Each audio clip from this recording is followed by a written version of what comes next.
오늘 우리에게 주시는 하나님의 말씀은 창세기 22장 1절부터 5절까지입니다. 이런 일이 있은 지 얼마 뒤에 하나님이 아브라함을 시험해 보시려고 그를 부르셨다. 아브라함아 하고 부르시니 아브라함은 예 여기에 있습니다 하고 대답하였다. 하나님이 말씀하셨다.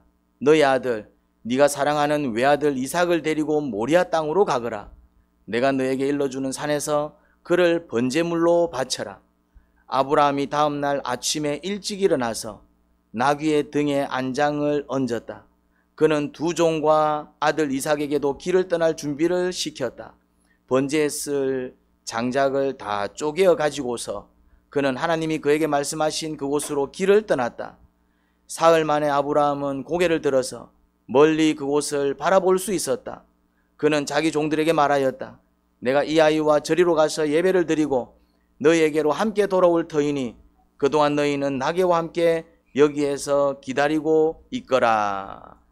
아멘. 아브라함이 밤새도록 잠을 잘 수 없었습니다. 아이는 그냥 내버려 두세요. 괜찮습니다. 그 정도는 괜찮으니까 신경 쓰지 마시고 너무 이제 그렇게 하면 조금 자제시켜 주시고, 근데 뭐 저 정도는 괜찮으니까 그냥 오히려 더 말려버리면은 애들이 이제 더 이렇게 힘들어합니다. 그래서 괜찮으니까 감안해서 하는 거니까 괜찮습니다. 그 뭐지 뒤집어 써도 됩니다. 이성이 오면 뒤집어 써도 되니까 그 정도는 괜찮습니다. 너무 이렇게 못하게 버리면 애들은 더 힘들어합니다. 그래서 너무 심하게만 하지 않으면은 그냥 뭐 과자 먹게 하시고 또 그냥 이렇게 하시면 되겠습니다. 아브라함이 밤새도록 뒤척이며 끙끙 앓았어요. 하나님께서 이렇게 말씀하셨기 때문입니다. 너의 아들 네가 사랑하는 외아들 이삭을 데리고 모리아 땅으로 가거라. 내가 너에게 일러주는 산에서 그를 번제물로 바쳐라. 그 말씀 때문에 밤새도록 잠 못 이루고 끙끙 앓으며 뒤척였던 것입니다. 번제물 하면은 짐승을 각을 떠서 제단 위에서 불로 태우라는 것입니다. 근데 누구를요? 이삭을 그렇게 하라는 것입니다. 쉽게 말해서 토막을 내라는 것입니다. 토막, 살인사건, 아들을 토막 내라는 것이죠. 각을 뜬다라는 것은 그런 의미입니다. 그리고 이제 번제라는 것은 태워 바치는 제사인데, 그러면은 아들을 그냥 불태워 버리라는 얘기입니다.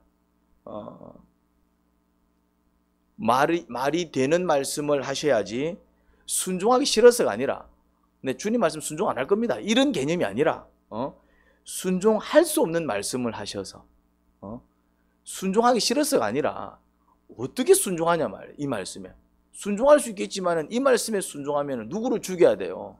아들을. 그러니까 이거는 순종하기 싫어서 못하겠어요 이런 개념이 아니라 이거 어째 순종하냐 이 말이지. 가지고 있는 모든 양을 다 잡으라고 하셨으면 물론 그것도 쉽게 순종하기 힘든 말씀이지만 어떻게 한번 했겠습니다. 모든 소를 다 잡으라 하면 소 한 마리가 얼만데 그를 다 잡으라? 쉽지 않았을 것입니다. 그렇지만 했을 거예요. 그런데 이거는 그런 개념이 아닙니다. 누구를? 아들을.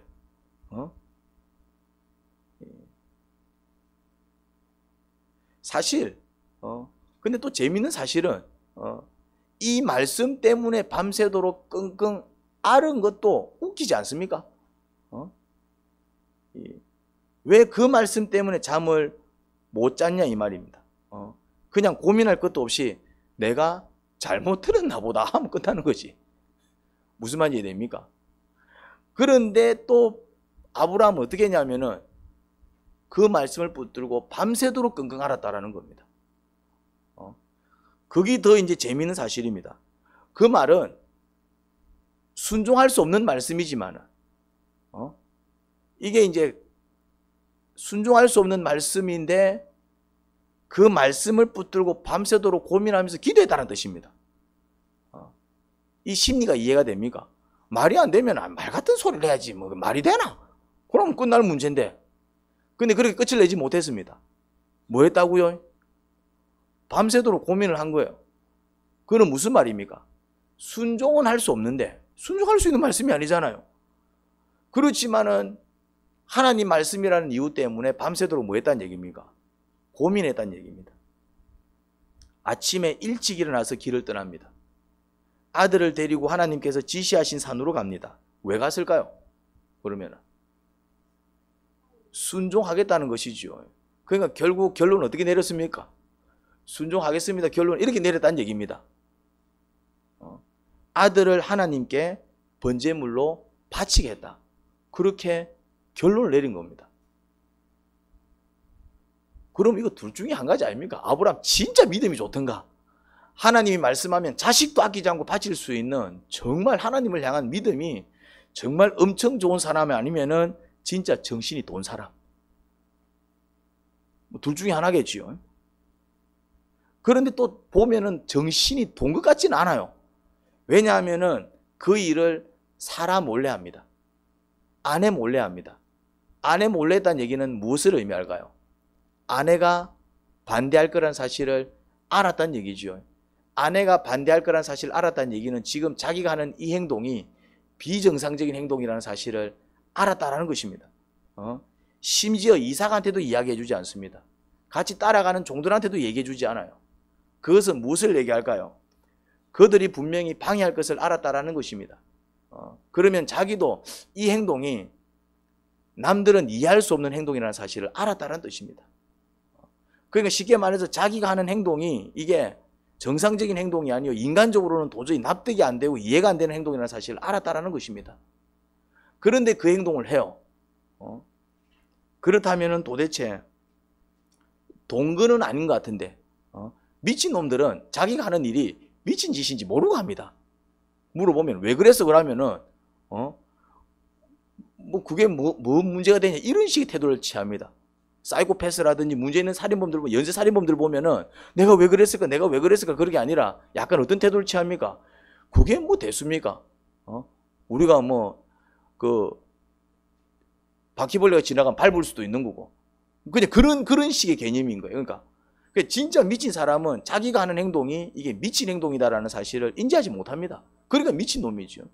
근데 이건 잘못된 행동이야. 이건 아니야. 이거는 문제가 돼. 인지를 한다는 얘기는 정서적으로, 정신적으로는 문제가 없는 것을 볼 수 있습니다. 그럼에도 불구하고 그런 행동을 했을 때는 이유가 있을 거 아니에요.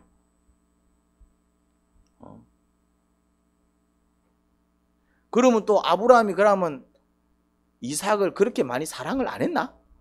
별로 사랑 안 하는 아들이었나? 그런데 이것도 이제 보면 아닌 것 같아요. 왜냐하면 아브라함과 사라가 아이를 낳기 위해서 얼마나 애를 썼는지 나옵니다. 그리고 그것 때문에 불화가 생기기도 하고 문제가 생기기도 하고 늦은 나이에 그것도 그렇게 얻은 아들이에요. 기적같이 얻은 아들입니다. 그래서 정황을 봤을 때 정말 이 아들은 눈에 넣어도 아깝지 않는 그런 아들이었어요. 심지어 12절에서 하나님께서 이제 일종의 시험인데 우리는 이제 결과를 아니까 시험이었습니다. 그냥 해프닝이었습니다. 진짜 죽이려고 하는 사건이 아니었습니다. 그런데 거기서 이제 시험하신 의도가 이거였어요. 내가 이제서야 네가 이삭보다 나를 더 사랑하는 줄 알겠다 이런 말을 해요. 그러면은 평소에는 어떤 행동을 했다는 얘기입니까? 평소에는 하나님을 더 사랑하는지 이삭을 더 사랑하는지 구분이 안 되는 모호하게 행동을 했다는 얘기입니다. 어떨 때는 마치 하나님보다 이삭을 더 사랑하는 것처럼 행동했다는 얘기입니다. 맞죠? 그러니까 내가 이제서야 네가 네 아들보다 나를 더 사랑하는 줄 알겠다라고 얘기하는 것은 그전까지는 아브라함 행동이 어떤 행동이었다는 얘기입니까? 이게 하나님을 더 사랑하는 건지 아들을 더 사랑하는 건지 모호했다는 얘기입니다. 그러면은 아브라함이 이삭을 얼마나 사랑했는지 알 수 있겠죠. 남들이 볼 때는 심지어 하나님조차도 내보다 쟤 더 사랑하는 거 아니야? 이렇게 느껴질 정도로 아들을 사랑했다는 얘기입니다. 그러면은 정신이 이상한 것도 아니고 아들을 정말 끔찍이 사랑한 사람이었는데 어떻게 번제물로 바치라는 하나님 말씀에 순종할 수 있었을까요? 이유는 이겁니다. 이유는 이게 참 독특한 이유인데 아브라함은 자신이 이삭을 번제물로 바치면 하나님께서 이삭을 다시 살려내실 줄 믿었습니다. 이제 히브리서에 나오는 말씀입니다. 히브리서에서 이거 내 얘기가 아니고 내가 얘기한 게 아니고 성경에 나옵니다. 성경에. 히브리서 말씀을 제가 가지고 왔습니다. 읽을 드리려 하다가 또 정말이면 갈 것 같아서 내가 그냥 써왔습니다. 찾아보시 바랍니다. 집에 가셔가지고. 아브라함은 시험을 받을 때에 믿음으로 이삭을 바쳤습니다. 이 사건입니다. 히브리서에서 얘기하고 있습니다. 더구나 약속을 받은 그가, 약속을 받았다는 말은 무슨 말입니까? 이 이삭을 통해서 후손이 나올 거라 그랬습니다. 그러면은 이 이삭은 적어도 자식을 한 명을 낳기 전까지는 죽으면 안 됩니다. 약속이 뭐였냐면은 이 이삭을 통해서 뭘 주겠다고 했다고요? 큰 민족을 이루겠다고 했어요. 큰 민족을. 그러면은 이 이삭이 자식을 많이 낳아야 됩니다. 근데 많이 못 낳더라도 적어도 몇 명은 낳아야 됩니까? 한 명은 낳아야 이삭을 통해서 민족이 나올 수 있습니다. 만약에 한 명도 못 낳으면 이삭을 통해서 나온 건 아니죠. 근데 분명히 하나님께서는 이 아들을 통해서 내가 너에게 큰 후손을 줄 것이고, 그리고 그 후손을 큰 민족으로 만들어서 내 백성 삼을 것이다. 이런 약속을 주셨어요. 그러니까 이 이삭한테는 뭐가 걸려 있었다? 약속이 걸려 있었어요. 더구나 약속을 받은 그가 그의 외아들을 기꺼이 바치려고 했다 이 말이죠. 그럼 얘를 죽이면 안 돼. 일찍이 하나님께서 아브라함에게 말씀하시기를 이삭에게서 네 자손이라 불릴 자손들이 태어날 것이다 하셨습니다. 그러니까 이삭에게서 네 자손이라 불릴 자손들이 태어나게 하실 거라고 약속했다 이 말이죠. 그건 성경에 적혀 있습니다. 여러분들도 확인했습니다. 우리 앞에서부터 왔으니까. 하나님께서 이삭을 죽은 사람들 가운데서도 되살릴 수 있다고 아브라함은 생각했던 것입니다. 이해가 됩니까? 그러므로 비유하자면 이게 한 잔씩 가는구나. 오케이. 그러므로 비유하자면 아브라함은 이삭을 죽은 사람들 가운데서 대받은 것입니다. 히브리서에서 뭐라고 얘기하고 있다고요? 아브라함이 왜 그런 행동을 했냐면은 이삭을 사랑 안 했어도 아니고, 그렇다고 해서 광신자여가지고 정신이 헷가닥해서 그렇게 한 것도 아니고, 뭘 믿었다고요? 이 아들은 약속이 걸려있고, 그럼 적어도 이 아들이, 이 이삭이 최소 아들 하나 낳기 전까지는 얘는 죽으면 안 돼. 그런데 아직 지금 청소년 시기입니다. 청소년. 결혼도 안 했고 자식도 없어요. 그런데 지금 바치라 했다 이 말이죠. 그러면은 아브라함이 어떻게 생각했냐면 이 말이 안 되잖아. 바치면 애가 죽는데 그럼 어떻게 이 아이를 통해서 후손이 나올 수가 있어. 근데 하나님 바치라 그랬어. 근데 분명히 하나님께서 그렇게 약속하셨어. 어떻게 밤새도록 끙끙끙 앓으면서 결론을 어떻게 내렸다고? 그러면 하나님께서 이 아들을 내가 죽이면은 당신이 살려내가지고 자식을 낳게 하겠구나, 이렇게 생각을 했다라는 것입니다.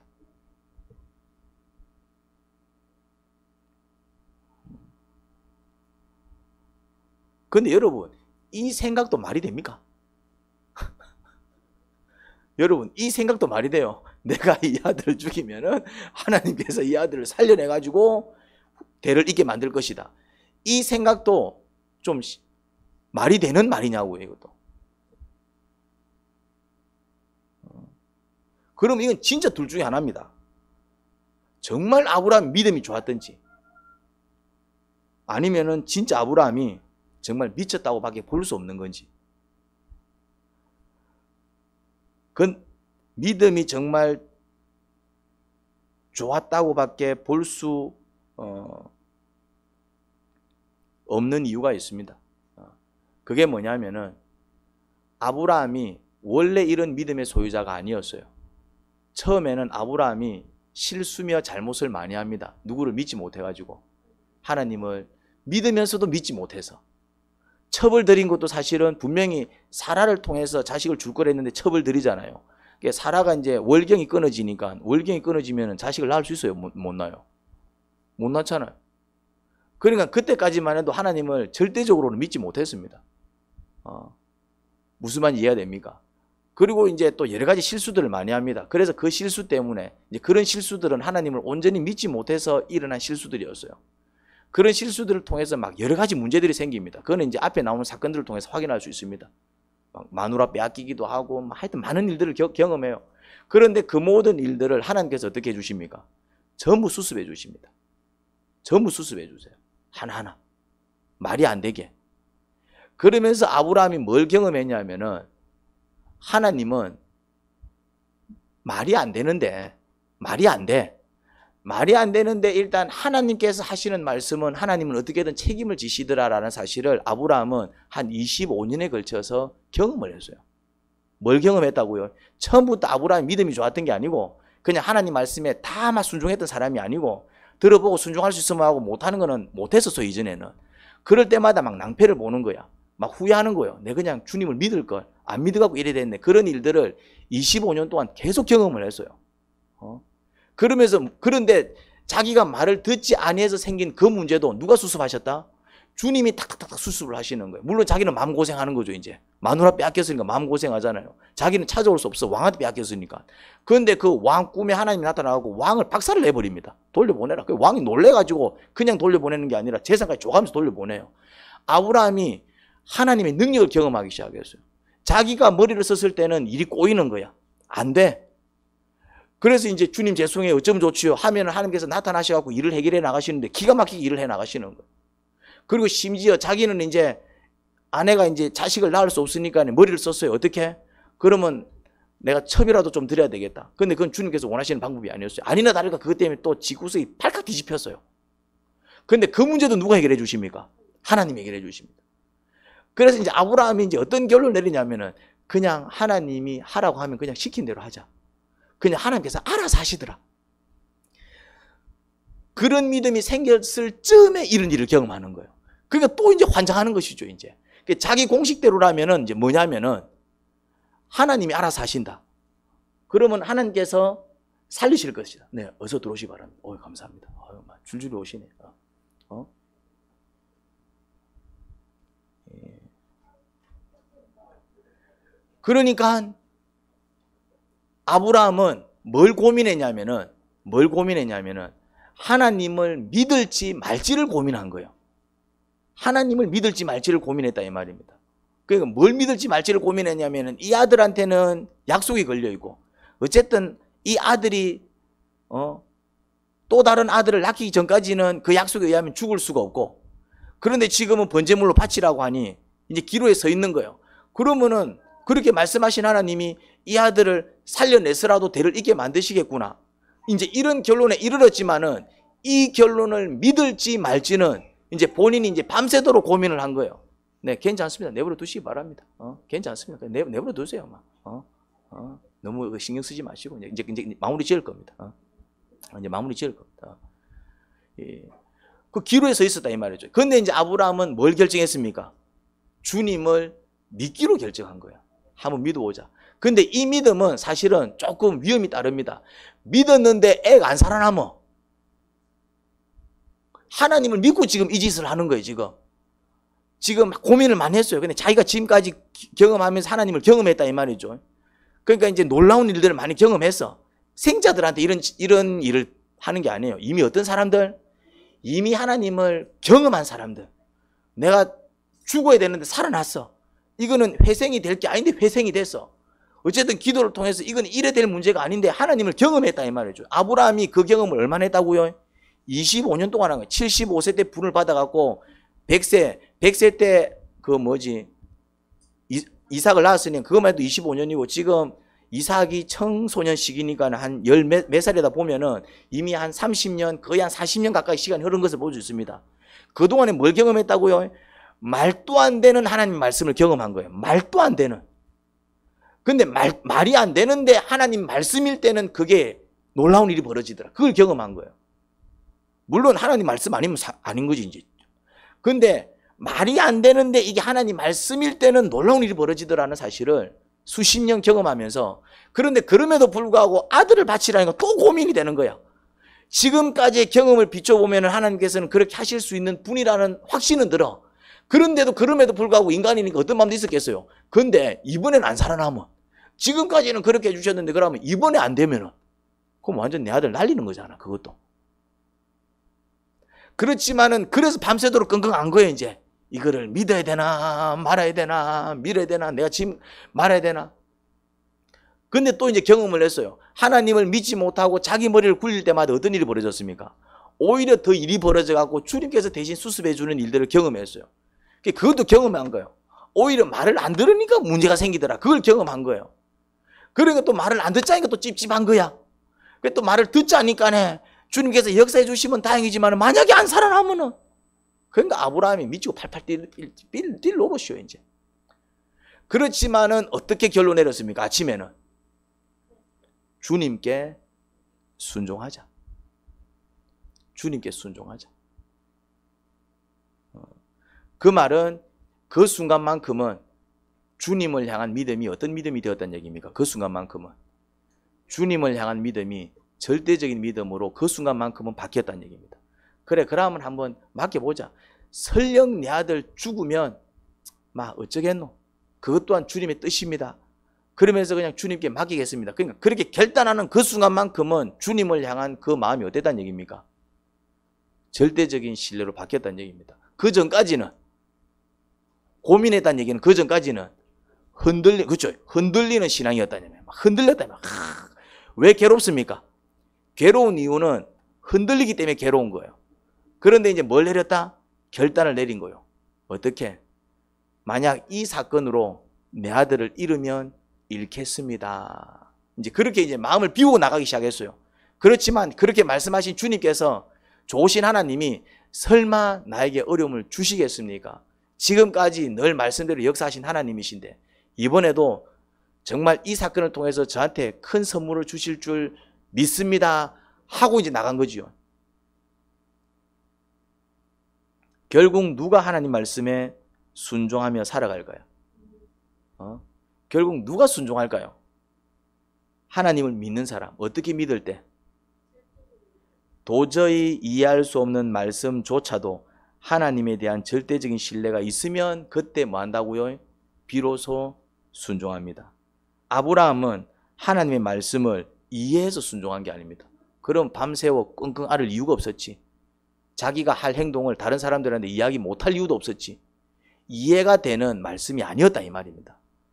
누구나 쉽게 순종할 수 있는 말씀이어서 순종한 게 아닙니다.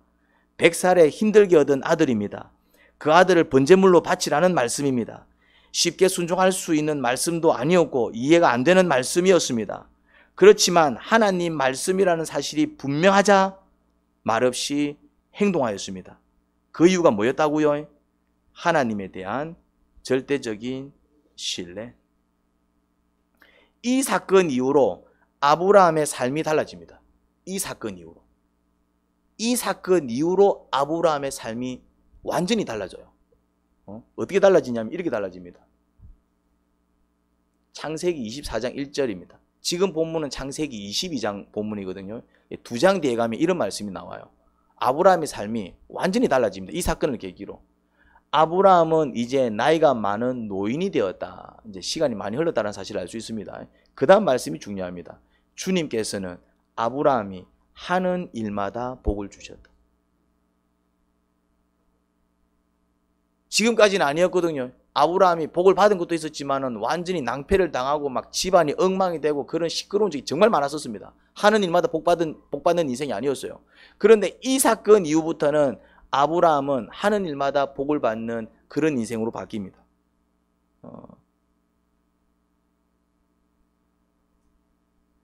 어떻게 이런 수준에까지 이르렀을까요? 여러분, 하는 일마다 복 받는 인생 살고 싶지 않습니까? 내가 투자하면은 그냥 투자는 족족 복 받고, 내가 뭔가를 하면은 하는 것마다 잘 되고, 내가 뭔가를 계획하면은 그 계획마다 잘 되고, 혹시 이런 복 누리고 싶지 않아요? 이런 복 누리고 싶어서 많은 사람들이 무당을 찾기도 하고, 이런 복 누리고 싶어 하고 사람들이 뭐 어떤 종교 행위를 하기도 하고, 사실은 이런 복 받고 싶어 하고 다들 애쓰는 거 아니에요? 근데 사실은 이렇게 살아가는 게 쉽다? 어렵다? 어려우니까 다들 힘들어 하는 거예요.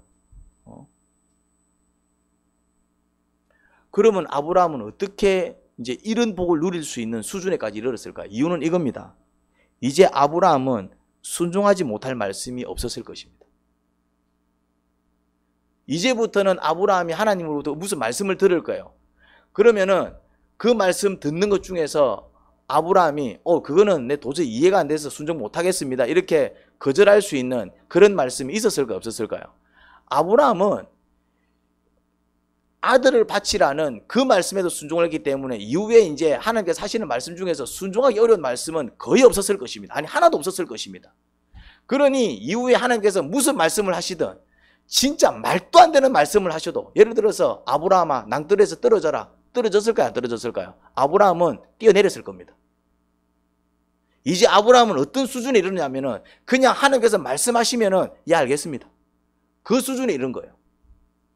우리가 하는 일마다 복을 받지 못하는 이유는 죄송합니다만은 하나님께서 하라고 하는 것을 하지 못하고 하지 말라고 하는 것을 자꾸 하기 때문에 자꾸 문제가 생겨요. 그런데 이제 아브라함의 인생은 뭐로 바뀌었냐면은 하나님께서 아브라함 그거 하면 안 돼. 그러면 어떻게 한다고요? 정말 하고 싶어 미쳐도 하나님께서 아브라함 그거 아니야. 그러면 어떻게 했다고요? 알겠습니다. 하나님께서 말씀하시면 정확해. 이제는 그 믿음이 생긴 거예요. 하나님께서 아브라함 이렇게 한번 하자. 이해가 안 돼. 왜 갑자기 이걸 하라 그래? 이해가 안 돼. 그런데 이제 하나님에 대한 절대적인 신뢰가 생겼기 때문에 아브라함 이렇게 한번 하자. 이해가 안 돼. 그런데 예 알겠습니다. 지금 아브라함의 믿음의 수준 어디까지 올랐다고요? 그냥 예 알겠습니다. 뭐 그렇게 말씀하실 때는 이유가 있겠죠. 제가 늘 얘기하는 게 있죠. 복은 누가 받는다고요? 순종하는 사람. 순종하는 사람. 빈말이 아닙니다. 아브라함 이때부터 하는 일마다 복을 받는, 인생이 바뀌는 삶을 살기 시작합니다. 여러분들이 스스로 여러분들의 인생을 한번 평가해 보시기 바랍니다. 내 인생은 그래도 하는 일마다 잘 되는 인생 쪽에 가깝습니까? 아니면은 나는 왜 하는 일마다 꼬이지? 좀 요런 쪽에 가깝습니까? 스스로 한번 평가해 보세요. 나는 모릅니다. 내가 살아왔을 때 그래도 나는 막 100이면 100, 200이면 200 내가 하는 거 막 거의 다 잘 됐어 쪽에 가깝습니까? 아니면은 뭐 잘 된 것도 있었지만은 사실 안 된 게 더 많아. 뭐 또 내가 계획한 대로 된 것도 있지만은 내가 계획한 대로 안 된 게 더 많아. 내가 원치 않게 겪은 일들이 더 많아. 혹시 이런 쪽이 더 가깝습니까? 그러면 그 이유가 뭘까요? 왜 아브라함은 하는 일마다 잘 되는 복을 얻었는데 왜 우리의 인생은 그렇지 못할까요? 여러분, 하나님을 믿는다라는 것은 바로 이런 것입니다. 그냥 하나님을 믿기에 하나님께서 그렇게 말씀하시면 이해는 안 되는데 근데 하나님께서 저렇게 말씀하실 때는 이유가 안 있겠나 그러고 따라갈 때 그게 뭐라고요? 그게 바로 내 인생을 복되게 만드는 믿음이라는 사실을 기억하시기 바랍니다. 여러분들이 이 믿음까지 자라가시길 바랍니다. 아직 우리의 믿음은 여기까지는 아닌 것 같아요. 그런데 경험하잖아요. 시키는 대로 했더니 잘 되고 또 이해가 안 돼서 불순종했더니 후회가 되는 일이 벌어집니다. 그때 목사님 말씀 들을 걸. 그때 하나님 말씀 들을 걸. 그때 하나님께서 나한테 주신 말씀 들을 걸. 그런 일들을 통해서 어떤 결단들을 하시라고요? 그러면 이제는 내가 경험할 만큼 경험했는데 그냥 주님의 말씀이 분명하면 그냥 순종하자. 여러분들이 그런 확신을 가지기 시작한다면 분명히 여러분들의 인생도 하는 일마다 복을 받는 인생으로 바뀔 줄 믿습니다. 하나님 아버지, 아브라함은 하는 일마다 잘 되는 복을 얻었습니다. 근데 이 복을 그냥 얻기 시작한 게 아니라 정말 이해할 수 없고 쉽게 순종할 수 없었던 그 순종, 그 시험에 합격한 이후에 누리기 시작한 복입니다. 하나님은 우리에게도 이런 동일한 시험을 하십니다. 이해가 안 될 때 정말 어떻게 이런 말씀까지 순종하지? 근데 그럴 때 하나님에 대한 절대적인 신뢰가 필요합니다. 아브라함은 아들을 죽이면은 하나님 아버지께서 그를 살려내셔서 대를 잇게 하실 거라 생각하고 그냥 이 일을 감행한 것을 보게 됩니다. 그만큼 절대적으로 하나님을 신뢰했다는 얘기겠죠. 우리에게도 이런 믿음을 주세요. 하지만 이런 믿음이 그냥 생기는 것 같지 않습니다. 내가 겪고 겪는 그 모든 사건과 사고 속에서 믿음의 훈련을 그 연단을 해나가게 하소서. 그래서 아브라함처럼 이렇게 믿음이 성장해서 아들조차도 아끼지 않고 내어줄 수 있는 정말 그런 믿음의 사람으로 자라기를 소원합니다. 그래서 무슨 말이든 순종하여 하늘의 복을 누리고 그 영광을 드러내는 사람들이 되기를 소원합니다. 예수님 이름으로 기도합니다. 아멘.